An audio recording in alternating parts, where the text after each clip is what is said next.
With Nikki Haley's entry into the Republican primary this week, the early 2024 presidential campaign appeared to shift into high gear. The former governor of South Carolina and former ambassador to the UN joined former President Donald Trump as the only significant contenders to announce candidacies.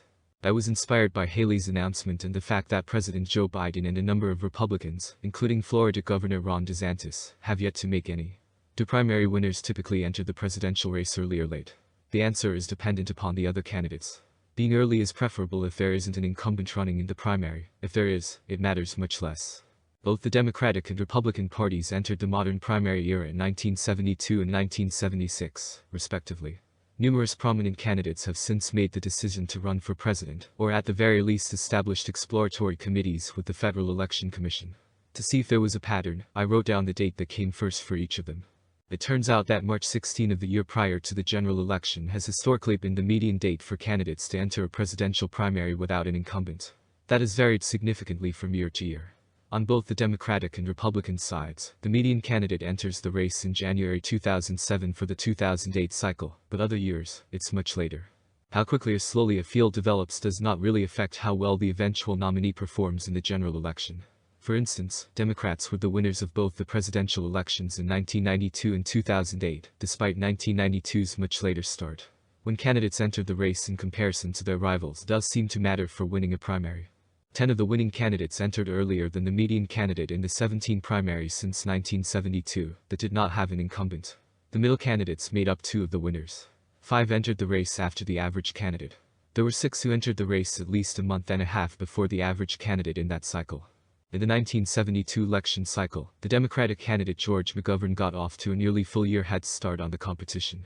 In early national polls, McGovern was the only major party nominee to receive less than 5% of the vote, while the polling leader received more than 20%. The primary elections seem to start so much earlier than when the actual voting takes place, in part due to McGovern's success.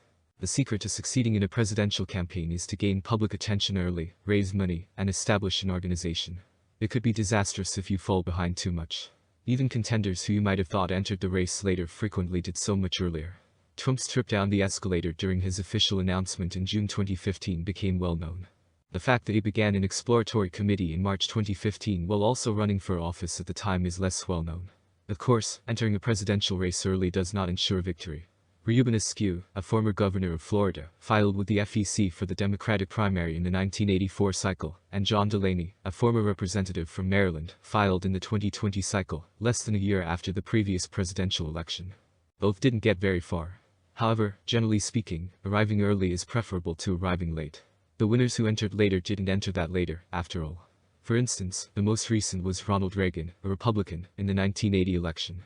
Compared to the average candidate, he entered less than 3 months later. The other victorious candidate in the 2020 cycle to enter more than 15 days after the median candidate was Biden. Reagan and Biden had some traits in common that few others did. They were well known throughout the country and had previously run for president, so they didn't need much time to establish their brand or campaign and fundraising machine. The late arriving savior candidate who rides in on a white horse and falls short is what we've observed more frequently. Consider the campaigns of former Tennessee Senator Fred Thompson in 2008 and former Texas Governor Rick Perry in 2012. After making a big entrance, neither Republican was able to win any primaries. Even though he won American Samoa, the same was true for Democrat Mike Bloomberg in the 2020 election. For incumbents, however, there is a much greater ability to delay making a public announcement that they are running for re-election. Since 1976, April 30 of the year before the general election has been the median date on which presidents have either announced their candidacy or formed an exploratory committee. That is roughly a month and a half later than when the typical non-incumbent candidate launches their campaign.